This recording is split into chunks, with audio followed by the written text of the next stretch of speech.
Voilà tout le monde, j'espère que vous allez bien, que vous passez de bonnes fêtes de fin d'année. 2022 touche à sa fin, du coup il est grand temps pour moi de vous dresser le bilan de mes lectures avec le petit top et flop habituel. Je vais donc garder le meilleur pour la fin et je vais aller du plus grand flop au plus grand top, même si clairement je vous dis ça, en soi j'ai que 3 flops à vous présenter contre 10 tops, parce que en fait j'ai pas eu de gros coups de cœur cette année. Mais en même temps, j'ai pas eu d'énormes déceptions, donc voilà, on va pas critiquer énormément non plus dans cette vidéo. On va juste partir, voyager, se dépayser, plus ou moins de façon réussie, quoi. Voilà. Et puis écoutez, avant que cette vidéo ne dure 15 000 ans, je vais démarrer tout de suite. Pour ouvrir ce classement des flops, on va partir en Espagne, et plus précisément à Grenade, avec Conte de l'Alhambra de Washington Irving, publié aux éditions Miguel Sanchez. Cette année, j'ai réalisé mon rêve d'aller à Grenade et surtout de visiter l'Alhambra. Et sur place, il y avait ce livre absolument partout parce que c'est apparemment un classique que je ne connaissais absolument pas, qui a été écrit par un Américain qui a vécu quelque temps sur place au 19e siècle. Et dedans, il était dit qu'il dressait un magnifique portrait de l'Alhambra. Donc vous vous doutez bien que ni une ni deux, je me suis emparée du livre et je me disais quand je l'ai lu 3 mois plus tard que j'allais retrouver la super ambiance de l'Alhambra, que j'allais à nouveau revoyager, ça allait être trop bien. Pas du tout. En fait, ça a été vraiment un gros flop. Je l'ai abandonné au bout de 120 pages, complètement dépitée. Parce que ça s'appelle Conte de l'Alhambra, donc on me promet des contes, on me promet un beau portrait de l'Alhambra, et pendant 100 pages, l'auteur ne fait que blablater. Et il raconte sa vie, et comment il est arrivé en Espagne, et le trajet qu'il a fait dans toutes les villes d'Espagne, et les gens qu'il a rencontrés, blablabla, blablabla. Et en fait, c'était interminable, et j'étais là, mais où est-ce qu'il veut en venir en fait? Est-ce que réellement il va parler de contes? Est-ce il y a eu tromperie sur la marchandise? Et en fait, c'est dommage parce que c'est vraiment une très belle édition. Bon, je vous montre la même photo, mais il y a des belles photos à l'intérieur. Et en plus, le pire, c'est que même s'il blablate et tout, il arrive bien à raconter un petit peu l'ambiance, enfin en tout cas à décrire les lieux. Je visualisais très bien, je vais y arriver, ce qu'il racontait, où les actions se situaient, sauf que au bout de 100 pages, enfin, il a commencé à raconter son premier conte, et en fait c'était trop tard. J'ai pas réussi à vraiment lui laisser une chance et à me dire allez, reprends un second souffle, ça va le faire. Non, vraiment, j'ai été saoulée, j'ai dit stop, et ça reste vraiment ma plus grosse déception de l'année, parce que ça n'a pas bien clôturé ce voyage qui a été extraordinaire, quoi. Le deuxième flop, je l'ai déjà plus en ma possession, je l'ai refourgué. Et c'est pas un voyage en tant que tel, mais vous allez comprendre pourquoi je le mets quand même dans ce classement. C'est Les 4 accords Toltec de Don Miguel Ruiz, qui est paru aux éditions Jouvence. Alors, c'est clairement l'un des plus grands classiques de développement personnel. On le voit absolument partout. Moi, on me l'a commandé, recommandé, re-recommandé. Et en fait, l'auteur se base sur une pensée qui provient des Toltecs, donc qui est un peuple mésoaméricain qui a vécu entre 900 et 1200 aux alentours de Mexico et qui a précédé notamment les Aztèques. Donc, c'est pour ça qu'il y a un côté assez, je trouve, dépaysement, découverte, parce que moi, personnellement, je connaissais pas grand-chose aux Toltecs. Et même si, évidemment, il vient greffer dessus des éléments de développement personnel plus universels. Et en fait, autant j'ai bien aimé les accords en tant que tels, j'y ai adhéré, le côté n'en faites jamais une affaire personnelle, faites toujours de votre mieux, enfin c'est des choses qui m'ont parlé, autant je n'ai pas du tout adhéré à la façon dont l'auteur nous présente ces concepts. Et je me suis rendu compte que j'ai vraiment du mal avec les auteurs de développement personnel très connus. Je trouve que dans leurs livres, il y a vraiment un côté je détiens la vérité. Cette vérité a touché des millions de personnes. Des millions de personnes ont été éclairées grâce à moi, et donc j'ai la gentillesse de vous les présenter pour que vous soyez éclairés à votre tour. Je sais pas si vous voyez ce que je veux dire, mais je vais pas dire condescendant, c'est pas le terme exact, mais souvent il y a ce côté moi je détiens la vérité et grâce à moi vous allez la découvrir. Enfin bref, je sais pas comment vous l'expliquer vraiment, mais c'est pas la première fois que j'ai ce ressenti, et c'est vrai que maintenant j'ai tendance à me diriger vers des auteurs qui sont moins connus et qui, je trouve, parlent, on va dire, plus en face à face, de niveau à niveau, quoi. On est au même niveau, c'est pas le côté merci de me donner la vérité. Bref, voilà, vous l'aurez compris, ça ne l'a pas du tout fait, les 4 accords Toltec. J'en attendais énormément et voilà, gros flop pour moi. Le dernier flop de ce classement, c'est le grand jeu de Graham Swift, publié chez Folio, qui nous emmène en Angleterre, plus précisément à Brighton, à l'été 1959. Et en fait, au vu du résumé, je m'attendais à une immersion dans le Brighton de cette année-là, et aussi dans l'univers du cirque, puisque ça se passe dans une station balnéaire et que les 3 personnages font des numéros de cirque. Et puis, non. Voilà. Et puis, il n'y avait pas que le résumé, il y avait aussi ce perroquet, quoi, sur la couverture. Je sais pas, il y avait un côté... Enfin, un perroquet, quoi. Tout de suite, tu te dis dépaysement, quoi. On me parle de l'été, Enfin, bref. En fait, on suit le parcours, la trajectoire de vie de ces 3 personnages sur cet été-là, et surtout un, en fait. Et on va faire aussi des allers-retours dans le temps pour un peu mieux comprendre son histoire. Et puis, voilà, quoi. Voilà, il y a même pas tant de cirque que ça, c'est-à-dire que le cirque est vraiment un peu à l'arrière-plan. C'est vraiment plus une trajectoire de vie à l'été 1959. Alors, vous pourriez me dire, bon, c'est pas grave, c'était pas ce à quoi tu t'attendais, mais bon. Oui, mais sauf que je me suis ennuyée, quoi. C'est que je lisais le livre, j'étais là, oui, bon, je l'ai refermé. Alors oui, peut-être la fin quand même, il y a eu 2 petits... voilà, mais... non, vraiment, j'ai été déçue, quoi. On passe maintenant au top avec tout d'abord la BD Vie volée de Mayalène Gust et Mats, publiée chez Rue de Sèvres, qui nous emmène en Argentine et qui va aborder la thématique des bébés volés lors de la dernière dictature. Donc je vous l'ai présenté il n'y a pas très longtemps dans ma vidéo dédiée à la dictature argentine, du coup je vous laisse aller la regarder pour en savoir plus, je vous mettrai un petit lien par là. Mais en tout cas, sachez que c'est une BD qui est vraiment très intéressante, qui est...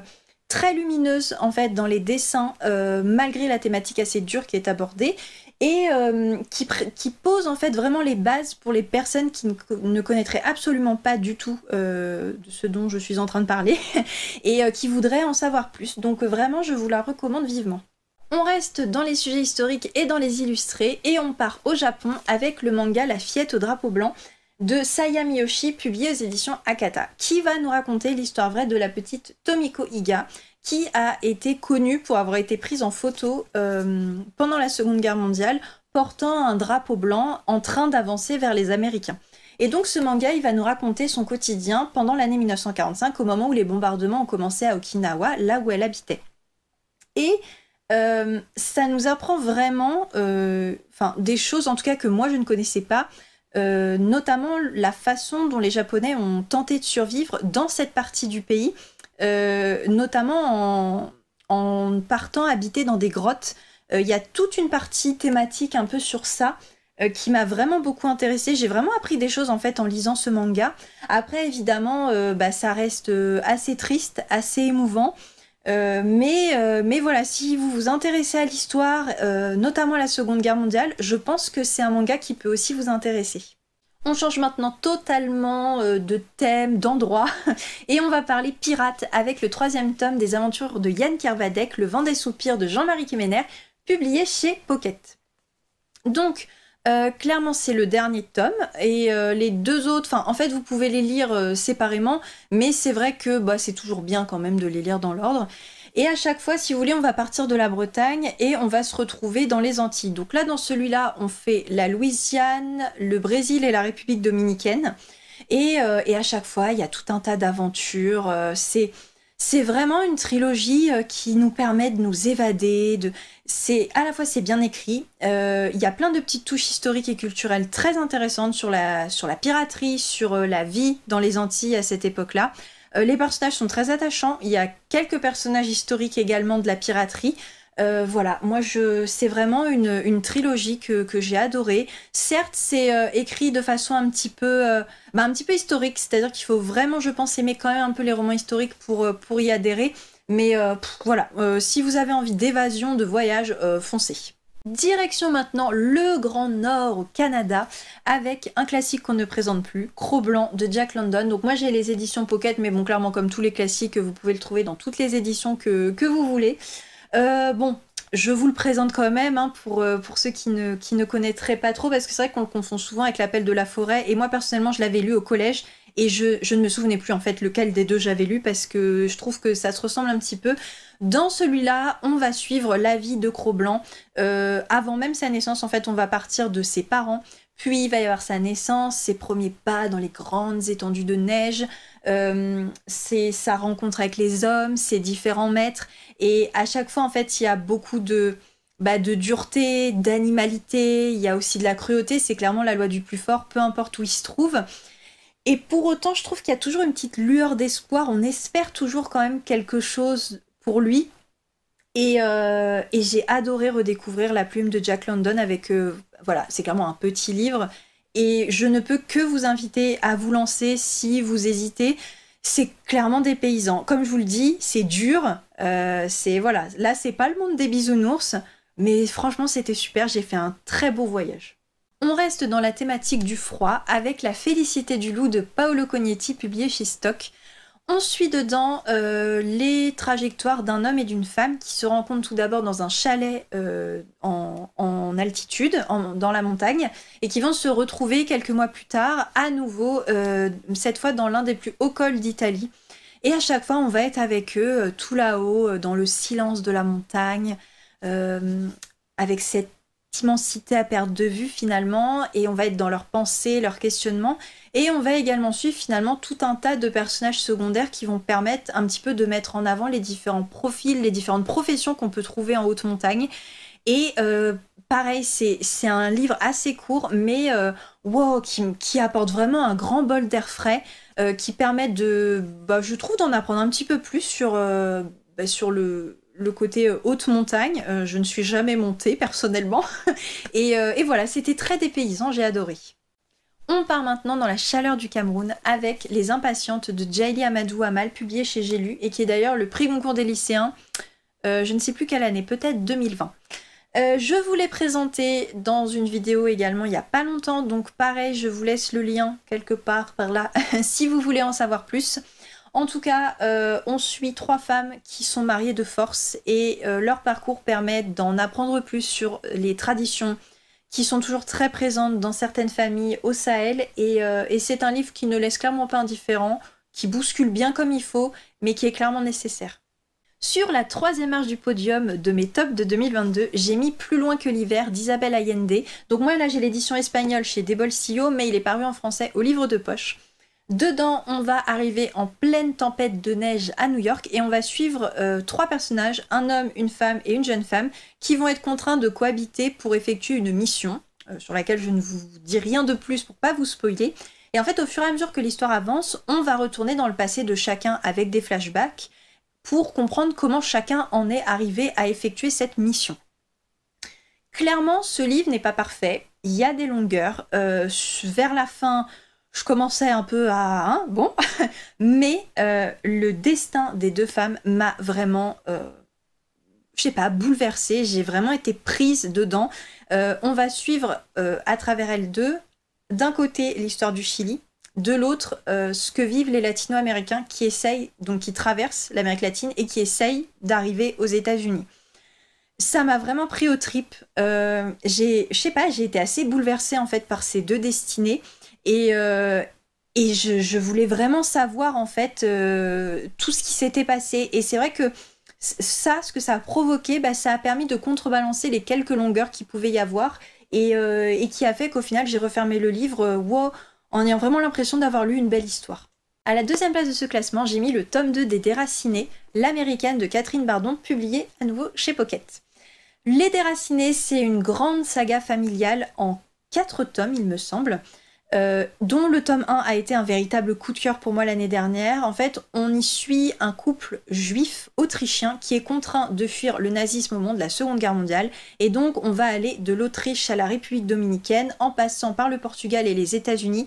C'est un véritable road trip, voyage avec un fond historique très important qui m'avait transporté. J'avais appris énormément de choses d'un point de vue historique et j'avais tout bonnement adoré le couple formés par les parents. Et là, en fait, dans le tome 2, on suit leur fille. Donc, clairement, ça n'a pas été le même coup de cœur parce que, franchement, je pense que c'était pas possible tellement j'ai adoré les parents et tellement le côté Seconde Guerre mondiale apportait un côté dramatique qui était extrêmement prenant, mais pour autant j'ai quand même adoré. Là on est entre la République dominicaine, les États-Unis et Israël. À nouveau on apprend énormément de choses. On retrouve tous les personnages avec plaisir, même si évidemment on est quand même centré sur leur fille qui à des moments est quand même un peu agaçante, je dois l'avouer, mais pour autant j'ai quand même adoré et j'ai hâte de tous les retrouver dans le tome 3. Je vous recommande d'ailleurs fortement cette saga parce que c'est pas une saga historique intello, vraiment pompeuse, difficile à lire, elle est vraiment très accessible, donc si vous voulez vous lancer et apprendre plein de trucs sur tous ces pays, foncez. Et enfin, tout en haut de ce classement, alors je ne l'ai pas en ma possession parce que c'était à l'époque où je bossais en librairie, je l'avais emprunté à sa sortie et j'attends avec impatience qu'il sorte en poche pour l'ajouter à ma bibliothèque. C'est Sauvagine de Gabriel Filto-Shiba, paru chez Stock, qui nous entraîne au Canada, dans les grandes forêts, pour suivre Raphaël qui est garde forestière et qui vit au cœur de la forêt pour protéger au plus près les animaux et qui va se retrouver prise en chasse par un braconnier complètement taré. Et en fait, ce roman, il est vraiment particulier parce que à la fois, il m'a vraiment fait voyager au Canada, dans ces immenses forêts, dans ces grandes étendues, dans le silence de ce genre d'endroit, avec les ours, les lynx, les loups, enfin voilà, vous visualisez. Et en même temps, il m'a dérangé, mon Dieu, il m'a vraiment bousculé, parce que il dénonce vraiment quelque chose. Et il a réussi l'exploit que j'apprécie, en fait, parce que normalement, les traques haletantes, le suspense, c'est clairement pas pour moi, je déteste ça. Limite, j'avance pour voir, être spoilée et revenir pour plus flipper, vous voyez. Et là, j'ai vraiment été bousculée. Il y a certaines scènes, enfin en tout cas des choses qui sont dénoncées, qui m'ont vraiment questionnée et retournée, mais limite à m'en retourner un peu le bide, quoi. J'étais ouf. J'étais vraiment un peu voilà. Alors, il y a rien de gore ou de, mais c'est vraiment beaucoup dans le psychologique et dans vraiment dans ce que ça dénonce, en fait. Et en fait, pour ça, pour le fait d'avoir été autant bousculé pour ce que ça dénonce et en même temps pour le voyage et le dépaysement, mais ce roman ne pouvait être qu'à la première place et je ne peux que vous le recommander, d'autant plus si vous souhaitez quelque chose qui change un petit peu. Voilà, c'en est tout pour ce bilan de l'année 2022. Au total, j'ai lu 76 livres, ce qui est clairement ma plus grosse année de lecture depuis très longtemps. Parce que bon, il y avait eu l'année 2020, mais l'année 2020, avec le Covid, vous-même, vous savez, on avait eu quand même beaucoup de temps pour lire. Donc, disons que pour une année vraiment normale, ça faisait très longtemps que j'avais pas autant lu, donc je suis super contente. J'ai voyagé, j'ai fait de belles découvertes, j'ai été très peu déçue finalement. Donc, même si j'ai pas eu de coup de cœur, voilà, je suis contente. J'ai lu des trucs quand même très très bien, donc on croise les doigts pour que ça continue en 2023. D'ailleurs, je profite de cette vidéo bilan pour vous dire que je vais continuer le rythme de 2 vidéos par mois, donc une vidéo une semaine sur 2, avec peut-être un vlog, enfin en tout cas une 3e vidéo, mais bon, c'est pas encore sûr. C'est clairement la seule façon pour moi de maintenir un rythme de publication sans être complètement noyée au milieu de mon travail et de mes projets. Donc voilà, j'espère que ça vous conviendra quand même. Et je tiens évidemment à remercier énormément toutes les personnes qui m'ont rejoint cette année sur la chaîne. Vous êtes de plus en plus nombreux, ça me fait extrêmement plaisir. Donc j'espère que le contenu que je vous proposerai continuera à vous plaire. Je reste très active sur Instagram, donc vous pouvez me suivre là-bas si vous le souhaitez. Et je vais essayer pour la énième fois de relancer mon blog. Donc pensez peut-être de temps en temps à aller jeter un coup d'œil. Je me dis que je vais peut-être poster là-bas notamment mes conseils de lecture en espagnol plutôt que de faire des vidéos. Voilà, c'est encore en réflexion. Je vous le dirai peut-être, je vous le signalerai peut-être dans une vidéo. Mais voilà, c'est les informations à savoir pour 2023. En tout cas, j'espère que votre année se termine bien, que vous avez passé de belles fêtes, que votre pile à lire a bien augmenté avec Noël. Et puis écoutez, sur ce, je vous souhaite avec un petit peu d'avance une très belle année 2023. Je vous souhaite qu'elle vous apporte plein de belles choses et puis évidemment plein de livres et de belles lectures. Hasta luego!